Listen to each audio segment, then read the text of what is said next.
हाँ भैया।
बाप और बेटे और रूहुल कुद्दुस के नाम से सलामती आप सबके साथ हो।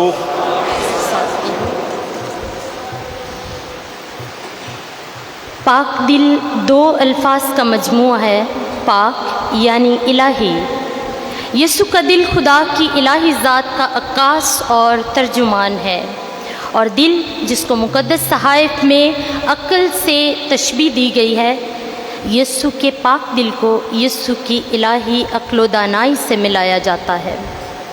वो इलाही ज़ात जिसने खुदा होकर ख़ुद को इंसानी ज़ात के रूप में मुनकशिफ किया।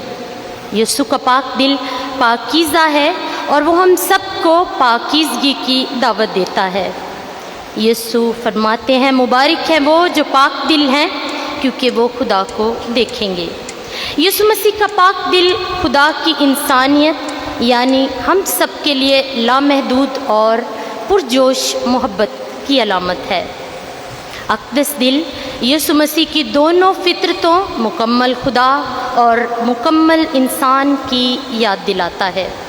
मुकम्मल इंसान होते हुए यसु मसीह ने इंसानी जज्बात का तजुर्बा किया, जिसमें दर्द, तकलीफ़, शफ़क़त और मोहब्बत जैसे जज्बात हैं। और मुकम्मल खुदा होते हुए खुदा की इलाही पायदार और बेलौस मोहब्बत और रहम की ताकतवर निशानी या याद दहानी है। अक़दस दिल की ईद मोमिनों को मसीह के दिल में सुकून और ताकत हासिल करने की दावत देती है। ये ईद यीशु के साथ गहरे ताल्लुक़ को फ़रोग़ देती और ईमान और मोहब्बत के अमाल को बढ़ाने की तहरीक है।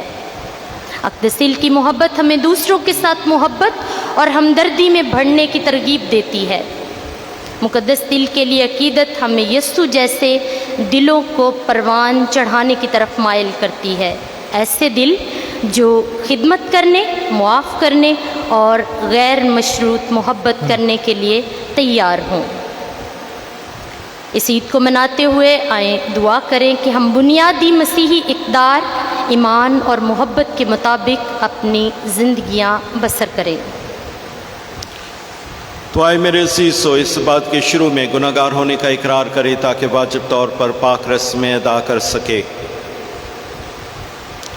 मैं कादर मतलब खुदा आप सबके सामने इकरार करता हूँ कि मैंने अपने ख्यालों, बातों, कामों बेशुमार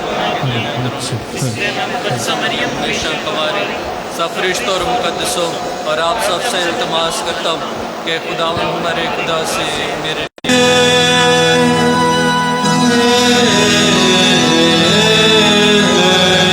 ईशो। ईशो। ईशो।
हम दुआ करें। एक और मतलब खुदा, हम तेरे प्यारे बेटे के दिल की मोहब्बत को देखकर खुश होते हैं और हम उसकी नेमतें और बख्शिशें भुला नहीं सकते। अता करके हम नेमतों की इस इलाही सरचश्मे से कसरत से फजल पाया करें। मसीह हमारे खुदावंद के वसीले से जो तेरे साथ रूहुल कुद्दुस की वादानियत में खुदा है और हमेशा से हमेशा तक जिंदा रहता और सल्तनत करता है। तशरीफ रखिए।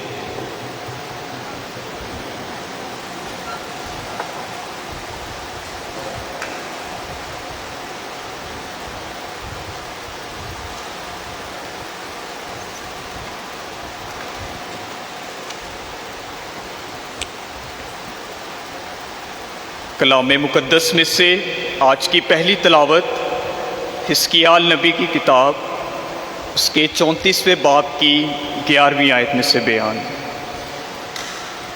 मालिक खुदावंद यूँ फरमाता है, देख मैं आप ही अपनी भेड़ों की तलाश करूँगा और उनकी खबर लूँगा, जिस तरह चरवाहा अपने गल्ले की खबर लेता है जबकि वो अपनी आवारा भेड़ों के दरमियान हो। उसी तरह मैं भी अपनी भेड़ों की खबर लूँगा और उनको उन तमाम मुकामों से छुड़ाऊँगा जहाँ वो अबर और तारीकी के दिन मुंतशिर हो गई हैं, और मैं उनको कौमों के दरमियान से निकाल लाऊँगा और इस्राएल के पहाड़ों पर और वादियों में और मुल्क के तमाम मिरगज़ारों में उनको चराऊँगा। मैं अच्छी चरागाह में उनको चराऊँगा और उनका भेड़ साला इस्राएल के ऊंचे पहाड़ पर होगा। वहाँ वो सब्ज़ घास पर आराम करेंगी और इस्राएल के पहाड़ों पर सब्ज़ चरागाह में चरेंगी। मैं अपनी भेड़ों को चराऊँगा और उन्हें लटाऊँगा। मालिक खुदावंद का फरमान यूं ही है।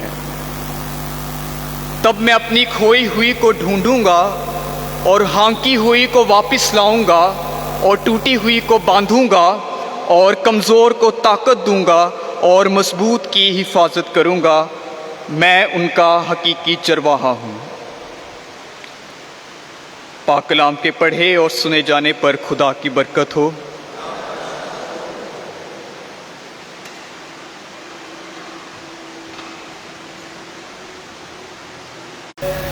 मुझे कोई कमी नहीं,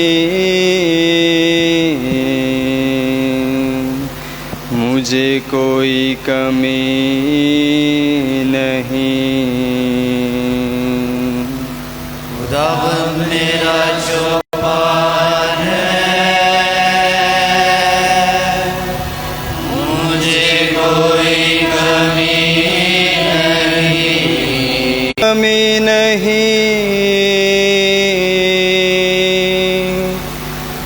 मुझे हरी हरी चरागाहों में बिठाता है,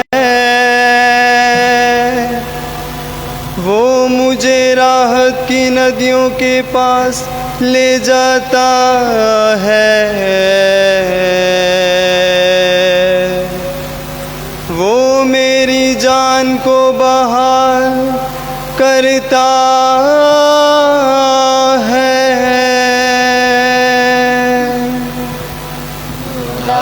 मेरा चौपाल है, मुझे कोई कमी नहीं, मुझे कोई कमी नहीं। खर्चे में तारीकी की वादी में गुजरूं, मैं किसी आफत से ना डरूंगा, क्योंकि तू मेरे साथ है। तेरा आसा और तेरी लाठी ये मेरी तसल्ली का बाएस है। कोई कमी नहीं, मुखालफों के रूबरू मेरे आगे दस्तरखान बिछाता है। तू मेरे सर को तेल से मसा करता है। मेरा जाम लबरे मुझे कोई कमी नहीं, मुझे कोई कमी नहीं। मेरी जिंदगी के आयाम में भलाई और करम मेरे साथ होंगे और ज़मानों की दराज़ी तक मैं खुदावंद के घर में कमी नहीं, मुझे कोई कमी नहीं।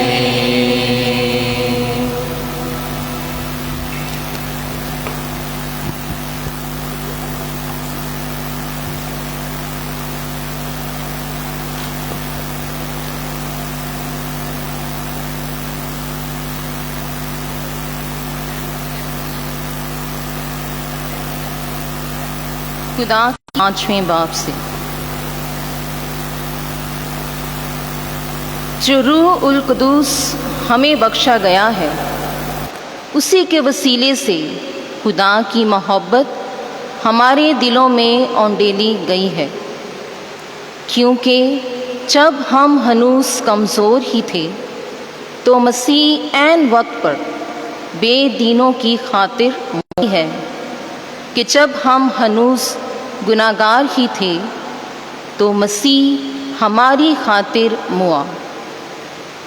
बस जब हम उसके खून के बायस सादिक ठहरे तो अब कितना ज़्यादा उसके वसीले से गज़ब से बचे रहेंगे, क्योंकि जब हम दुश्मन होने के बावजूद खुदा से उसके बेटे की मौत के सबब से मिल गए तो मिलने के बाद उसकी हयात के सबब से कितना ही ज़्यादा बच जाए।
खुदावंद आपके साथ हो।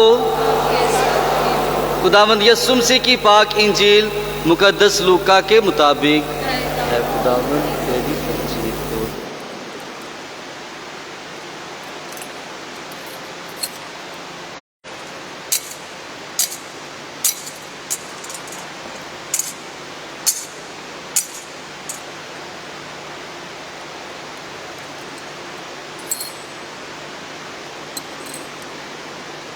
एक दिन यीशु ने फरीसियों और फकीहों से ये तमसील कही। इसी तरह 99 रास्तबाजों की निस्बत जो तौबा के मुख्ताज नहीं, एक ताइब गुनाहगार के बाइस आसमान पर ज़्यादा खुशी होगी। अंजील मुकद्दस के वसीला से हमारी खताएं मुआफ़ की जाएं।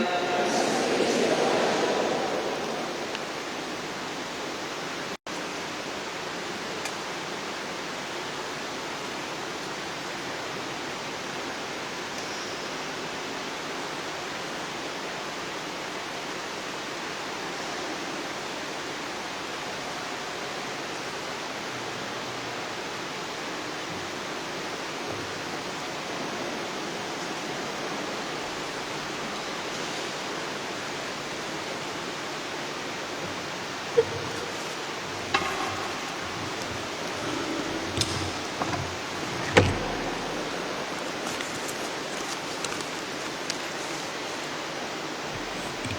खुदावंद में मेरे अज़ीज़ों,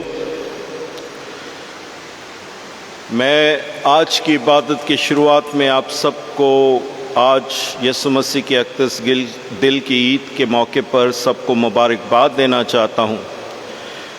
ये ईद यकीनन आर्चडायसीस की ईद है, क्योंकि ये कैथीड्रल इस नाम से मखसूस है। मैं याद करता हूँ सेंट पैट्रिक्स कैथीड्रल, जो मैं आर्च बिशप हूँ, वहाँ पे सेंट पैट्रिक्स की ईद रोज़ों के दिनों में अक्सर दफ़ा अमूमन आ जाता है, सिर्फ रोज़ों में। तो वहाँ पे भी हम मनाते तो हैं, लेकिन कुछ ना कुछ रोज़ों की कैफियत के नाते से हम महसूस करते हैं कि सही से सेलिब्रेशन नहीं कर सकते हैं। यहाँ अक़दस दिल की ईद में गर्मी, और दूसरी बात काफ़ी हमारे फादर्स भी गए हुए छुट्टी पे रोम में, लेकिन फादर आसिफ जब खाने की तैयारी कर रहे थे, मैंने बोला कम है, ज़्यादा हमें खाना मिलेगा खाने के लिए। आइए आज अक़दस दिल की ईद के नाते से, यीशु के अक़दस दिल की ईद के नाते से पैगाम हासिल करने की कोशिश करें। जब मैं काहिन बना, काफ़ी सालों तक ज़िंदगी का मकसद क्या था मेरे लिए। अंजील मुक़द्दस में यीशु कहता है, कामिल बनो जिस तरह तुम्हारा बाप कामिल है। और काफ़ी सालों तक ये मेरी ज़िंदगी का मकसद रहा है कि मैंने कामिल बनना है।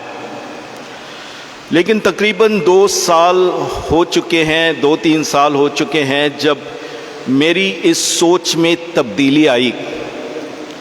और वो क्यों? मैं सोचने लगा कि कामिल तो मरने के बाद हम सब होंगे। इस ज़िंदगी में अगर ज़िंदगी का मकसद बनना है, मुकम्मल इंसान बनना है, मुकम्मल इंसान, टू बी ट्रूली ह्यूमन। इसका क्या मतलब है? कुछ साल पहले बलूचिस्तान कोयटा के अंदर हज़ारा कम्युनिटी के कुछ अफराद को बड़ी बेदर्दी से उनको कत्ल किया गया, बहुत बेदर्दी से। और दहशतगर्द ने यहाँ पे एहतजाज करेंगे जब तक हुकूमत के अफराद आके हमें तसल्ली ना दे कि हम आपको सिक्योरिटी देंगे। और उस वक्त पूरे पाकिस्तान में हलचल मच गई। और मुझे याद है एक रिपोर्टर ने एक नौजवान लड़की जो हज़ारा कम्युनिटी से ताल्लुक़ रखती थी, उनका इंटरव्यू लिया। और वो लड़की ये कहने लगी कि एक जानवर भी दूसरे जानवर के साथ इस तरह का सलूक नहीं करता है जिस तरह इन दहशतगर्दों ने हमारे साथ किया। एक जानवर भी दूसरे जानवर के साथ इस तरह का बर्ताव नहीं करता है जिस तरह इंसान ने हमारे साथ किया। वो लड़की क्या कहना चाहती थी? वो लड़की यकीनन ये कहना चाहती थी कि इंसान होते हुए हमें एक दिल रखना चाहिए जो गोश्त का दिल हो। अगर हम पुराने एहतनामे की तरफ जाएं तो खुदावंद की शिकायत बनी इसराइल कौम के साथ यही था।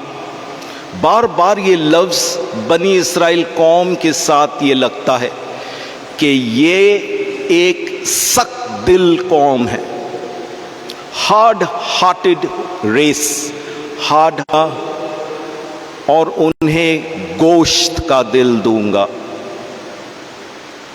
बनी इसराइल कौम की सबसे बड़ी गुनाह यही थी कि वो सख्त दिल कौम थे। जब हम यीशु मसीह की तरफ जाते हैं तो यीशु मसीह हमें सिखाते हैं कि किस तरह उसके पास गोश्त का दिल था। हम मुस्तरफ बेटे की तमसील को देखें, हम उस औरत को जो जिना में पकड़ी गई, उस पैगाम आज चैलेंज हमारे लिए यही है कि मैं अपने दिल का जायजा लूं, सख्त दिल है या गोश्त का दिल। एक आदमी जिसका दिल बहुत कमज़ोर था, डॉक्टर ने उसका जायज़ा लेकर कहा, भाई तुम्हारा दिल बहुत कमज़ोर, तुम यस्सु मुझे नया दिल दो। यस्सु ने कहा, चल मेरे साथ